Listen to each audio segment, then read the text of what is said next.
Indian premier লিগের এবারের আসরে ইতিমধ্যে প্লে অফ নিশ্চিত করেছে 3টি দল। বাকি একটি জায়গার জন্য লড়ছে 2টি দল, চেন্নাই সুপার কিংস ও রয়্যাল চ্যালেঞ্জার বেঙ্গালোর।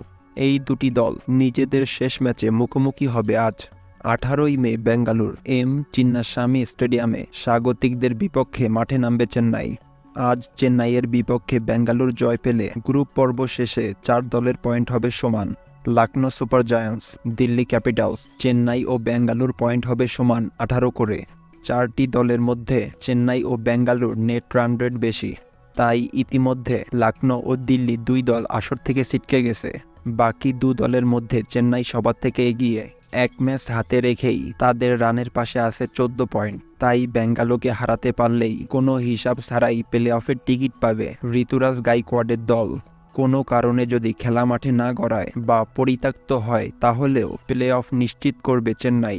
এমনকি আজকের ম্যাচ বেঙ্গালুরুর বিপক্ষে হারলেও সুযোগ থাকবে চেন্নাইয়ের।